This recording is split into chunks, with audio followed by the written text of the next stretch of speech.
예, 지난 시간에 이어서 아담과 하와, 지난 시간에 아담의 사명에 대해서 우리가 같이 공부했습니다.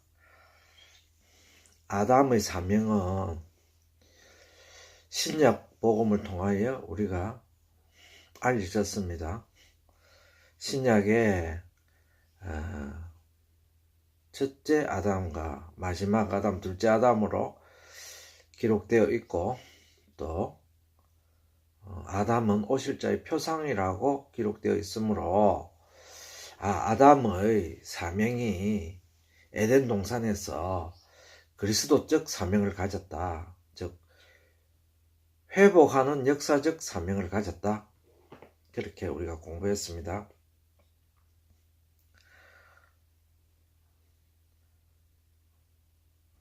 첫째 아담의 사명은 무엇인가? 아담의 사명은 첫 창조의 회복입니다. 영적으로 영계가 타락했으므로 둘째 세계가 지어졌으니까 그것을 잘 지키고 다스려서 사탄의 시험으로부터 그가 그 둘째 창조의 하나님의 창조 역사를 지키고 그 회복하는 것이 그의 사명이었습니다.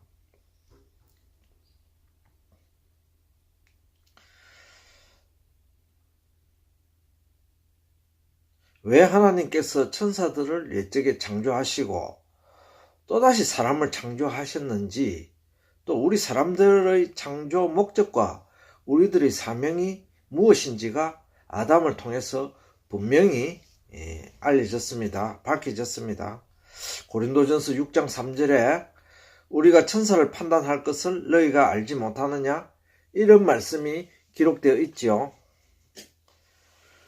사람은 천사보다 조금 못하게 지음을 받았지만 우리로 하여금 구원의 마지막 사역을 감당하게 섭리하셨기에 나중에는 그 지위가 천사보다 더 상위에 있을 것이라고 말씀하셨습니다.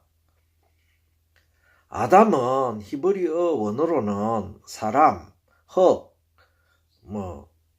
땅 이런 뜻을 가지고 있습니다. 그래서 아담은 그리스도적 표상입니다. 모형입니다. 아담은 하나님의 형상, 그리스도의 형상으로 지어진 창조의 목적을 가지고 있습니다. 그 창조의 목적은 그리스도적 사명, 즉 모든 만물을 지키고 다스려야 될 죄로부터 그러한 사명을 가지고 있었습니다. 오늘은 아담과 하와 세 번째 강론으로 여자의 탄생에 대해서 강론하도록 하겠습니다. 창세기 2장 22절에서 23절 말씀을 제가 봉독하도록 하겠습니다. 여호와 하나님이 아담에게서 취하신 그 갈빗대로 여자를 만드시고 그를 아담에게로 이끌어 오시니 아담이 가로되 이는 내 뼈 중의 뼈요 살 중의 살이라. 이것을 남자에게서 취하였은즉 여자로 칭하리라. 예, 세상의 절반은 여자입니다. 그죠? 근데 이 여자를 만드는, 창조하시는 그 과정을 상세히 기록했습니다. 남자의 갈빗대를 뽑아서 여자를 만드셨습니다. 그죠? 그런데 하나님께서는 아담을 창조하시고 왜 여자를 창조하셨을까요? 이 세상의 절반은 여자입니다. 그죠? 또 여자를 창조한 목적과 이유를 모르면은 우리 또 성서를 모르는 것이고 하나님의 섭리를 모르는 것이기 때문에 창세기를 통하여 반드시 알아야 하겠습니다. 자, 그 여자의 창조 목적을 예수님께서 이 땅에 오셔서 바로 밝혀 놓았습니다. 마가복음 10장 6절에서 9절 말씀을 제가 봉독하도록 하겠습니다. 창조시로부터 저희를 남자와 여자로 만드셨으니 이름으로 사람이 그 부모를 떠나서 그 둘이 한 몸이 될지니라. 이러한 적 이제 둘이 아니요 한 몸이니 그러므로 하나님이 짝지어 주신 것을 사람이 나누지 못할지라 하시더라. 마가복음 10장 6절에서 9절 말씀입니다. 예수님 말씀은 남자와 여자를 만드셨는데 그 남자와 여자를 만드신 그 목적이 둘이 커서 결혼 영영이 되면은 한 몸을 이뤄서 새 가정을 이뤄라. 그것이 남자와 여자를 만드신 목적이다. 이렇게 말씀하셨습니다. 그런데 이 여자를 처음에 아담을 만드셨죠. 하나님이. 그리고 하와를 만드시는 여자를 만드는 그 이유가 창세기에 자세히 기록되어 있습니다. 창세기 2장 18절 말씀을 제가 읽겠습니다. 사람의 독처하는 것이 좋지 못하니 내가 그를 위하여 돕는 배필을 지으리라. 이 사람은 아담입니다. 우리 인간을 대표하는 아담이 독처하는 것이 좋지 못하니 내가 그 돕는 배필을 지으리라 해서 하와를 만드셨습니다. 이 말씀을 역으로 묵상하면은 하나님께서는 아담이 혼자 있는 것이 외로워 보였고 좋지 않게 보였습니다. 그래서 하와를 만드셨다고 말씀하고 계십니다.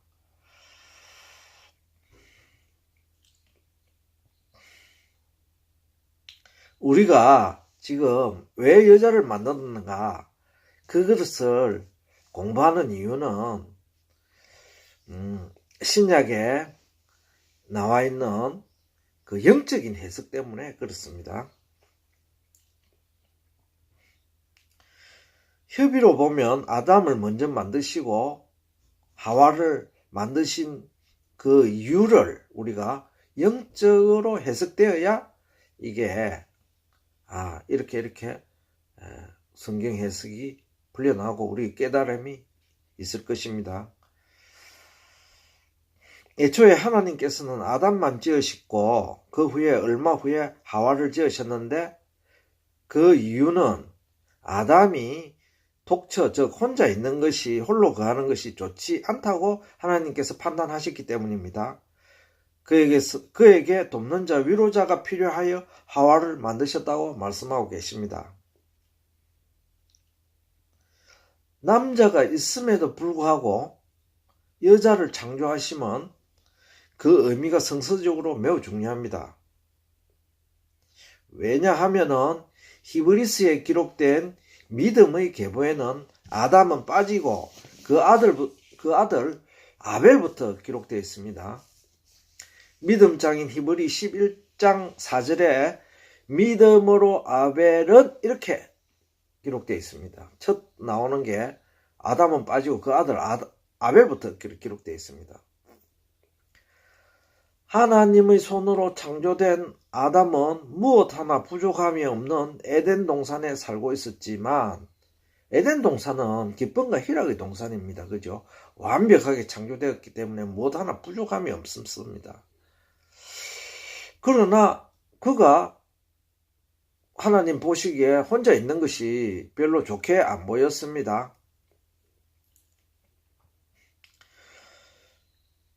그의 믿음은 연약했습니다. 물론 믿음장에 안 들어가는 것은 당연한 일인지도 모릅니다. 그가 선악과를 따먹고 타락했기 때문에 믿음장에 안 들어가는 거죠. 그러나 그 조짐은 그 앞에 붙어 있었습니다. 그는 하나님과 동행하는 삶을 살고 있지 않았습니다. 왜? 독처하는 것이 하나님께 좋게 보이는 것이 아니었습니다. 그죠? 외롭게 보였기 때문에 그렇습니다. 그래서 그가 이제 하나님께서 그에게 필요한 것은 여자다. 그렇게 판단하시고 여자를 만드셨습니다. 여자는 히브리어 이사인데 그 의미는 남자 이씨에게서 나왔다 이런 뜻입니다. 여자의 표현은 히브리어로 다양합니다. 또 다른 표현인 에제르는 돕는 자라는 의미를 가지고 있으며 또 다른 표현인 첼라는 갈빗대, 옆구리, 또 넘어지게 이러한 의미를 가지고 있습니다. 이 히브리어의 어원을 보면은 여자에 대한 어원을 보면은 창세기에서 기록된 역사적인 사건과 매우 그 내용이 다 포함되어 있는 그런 내용들입니다. 따라서 여자의 전체적인 의미는 남자에게서 나왔으며 돕기도 하지만 넘어지게도 한다. 이렇게 부를 수 있습니다. 왜? 창세기에 그렇게 다 돕는 자로 그가 하나님께로부터 창조되었지만 결국 그로부터 인하여 남자가 넘어지게 되었습니다. 즉 사탄으로부터 미혹을 제일 먼저 받은 사람이 하와입니다. 창세기 2장 24절에는 이런 하나님의 명령이 기록되어 있습니다. 이러므로 남자가 부모를 떠나 그 아내와 연합하여 둘이 한 몸을 이룰지라. 자, 여자를 창조하시고 기록한 내용입니다. 그죠? 이게 바로 예수님이 말씀하신 남자와 여자를 창조한 그 본래 목적입니다. 아담과 하와에게 하신 위의 말씀은 남자와 여자가 결혼하여 한 몸을 이루라는 그런 명령의 말씀입니다. 창세기 2장 24절의 연합하여라는 말씀은 히브리어 다바크로 그 뜻은 결합하다라는 뜻이며 몸의 히브리어 바살은 육체, 고기 덩어리의 의미를 지니고 있습니다.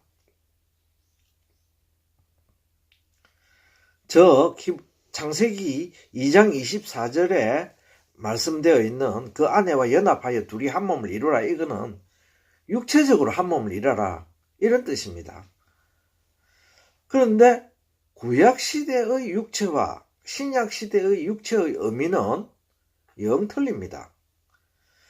방금 우리가 창세기를 읽었듯이 구약시대의 육체는 우리가 알고 있는 육체, 몸, 고기덩어리, 이것을 문자적 그대로 해석하면 되는 것입니다. 그런데 신약에서의 육체는 그렇게 해석하면 안 됩니다. 영의 반대의 의미로서의 육체입니다. 영의 반대로서의 의미. 그죠? 그 고기덩어리 육체를 말하는 것이 아닙니다. 영의 반대 개념으로서의 육체.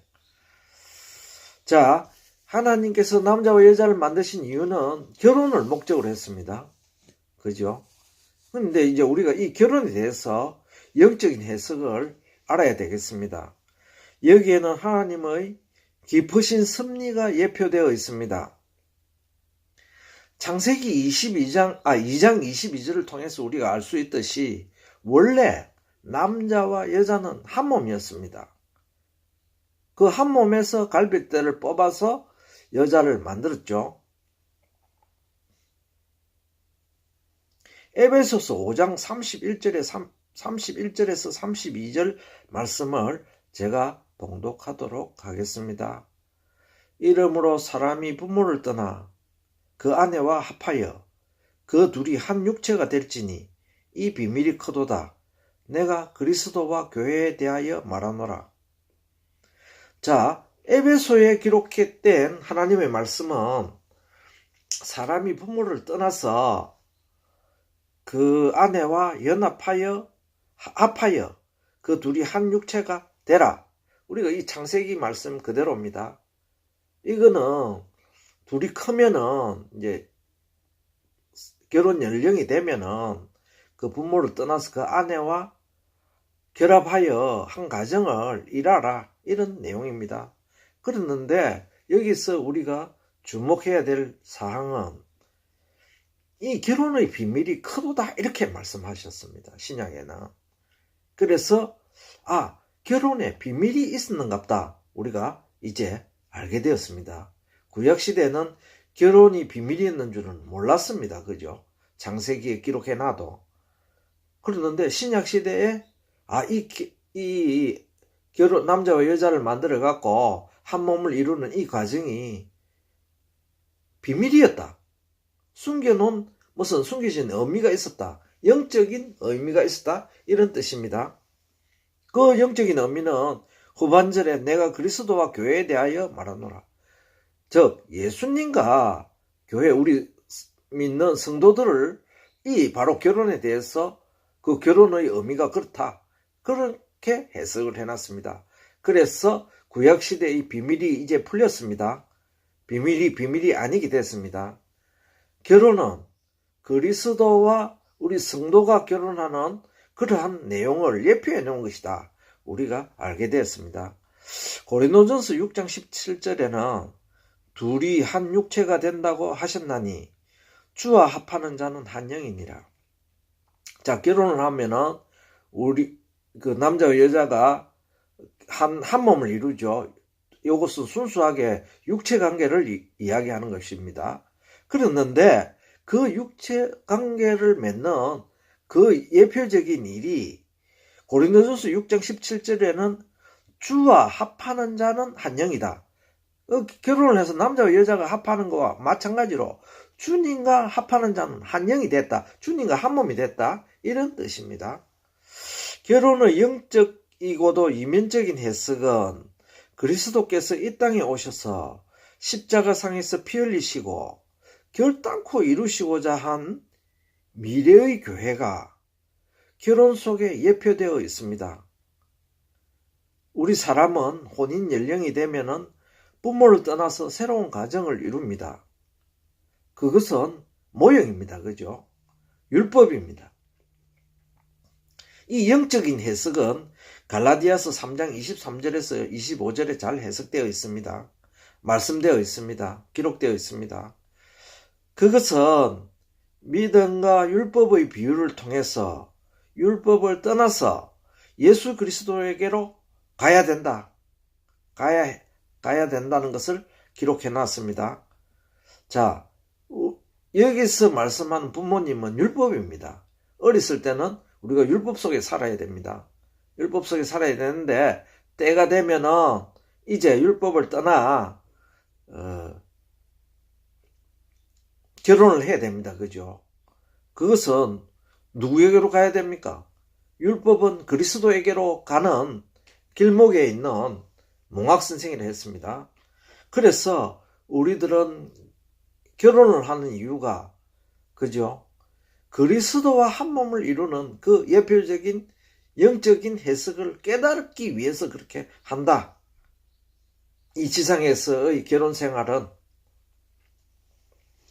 우리 지상에서의 모든 생활은 이제 잠시 잠깐 후면 다 변개될 그런 내용들입니다. 없어질 내용들입니다.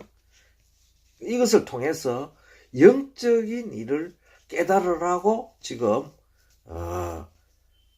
그렇게 지금 우리가 모형을 통해서 알고 있어야 되는 내용입니다. 물론 지상생활이 굉장히 중요합니다. 이 지상생활을 통해서 영적인 것을 이루어 가니까요. 하나도 중요하지 않는 것이 아닙니다. 그죠?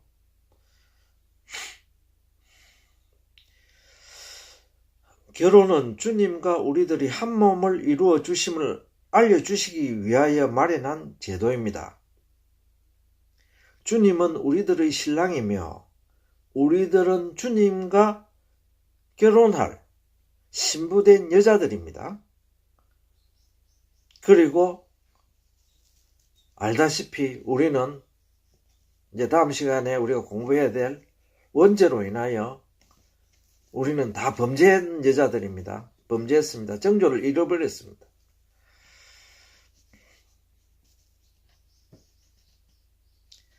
자, 범죄한 여자, 범죄한 여자 곧 우리 인류입니다. 우리 인류는 주님과 결혼할 수 있겠습니까? 그 내용은 구약 성서 호세아서에 잘 기록되어 있습니다. 선지자 호세아와 그의 아내 고멜과의 관계를 통해서 예수님과 우리들의 관계를 잘 알 수 있습니다. 잘 표현해놨습니다. 선지자 호세아란 말이 딴 말로 하면 예수 이런 뜻입니다. 뭐 고멜은 다 알고 있죠. 그죠?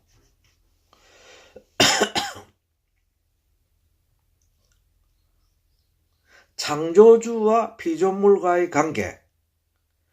더 구체적으로는 결혼은 피조물인 사람이 창조주인 신과 결코 같지 않습니다. 같지 않아서 서로 섞일 수 없습니다. 왜? 종이 틀리니까. 또 교감할 수도 없습니다. 서로 뭐 언어라든지 이 종 자체가 완전히 틀린 종 자체니까요. 또 알 수도 없었습니다. 그러나 하나님의 무조건적인 사랑과 기이한 사랑으로서 우리가 예수님과 결혼할 수 있었습니다. 그 내용이 예수 그리스도께서 성육신하신 사건입니다. 참으로 놀랍고 엄청난 사건이죠. 주님이 이 땅에 사람으로 오심으로써 우리는 주님과 결혼을 할 수 있게 되었습니다. 주님의 사랑으로 범죄한 우리들도 호세아서를 통해서 알 수 있듯이 용서받아서 이제 주님과 결혼할 수 있게 되었습니다. 하나님의 놀라운 섭리인 이 결혼은 이 세상에서 장차 이루어질 하늘 세계를 예표하며 이를 통하여 우리는 장차 그리스도와 한 몸을 이룰 교회를 깨달아 갑니다. 따라서 여자를 창조하신 진짜 목적은, 궁극적인 목적은, 예표적인 목적은 그죠? 여자를 만들어서 남자와 여자가 결합해서 가정을 이루는 것이 예표적인 목적이고, 진짜 목적은 영적으로 이제 사단과의 싸움에서 승리하는 여자. 곧 우리가 영적으로는 다 넘어졌습니다. 사단한테 범죄해서 정조를 잃어버렸죠. 범죄한 우리들이지만은 결국은 사단을 우리가 결국은 이길 것입니다. 그래서 주님의 신부된 성도들을 말씀하심이 바로 여자의 창조 목적입니다. 오늘 말씀은 이것으로 마치고 다음 시간에는 인류의 가장 근원적인 죄, 원죄에 대해서 말씀드리도록 하겠습니다. 그러면은 사도신경으로 신앙 고백하고 마치도록 하겠습니다.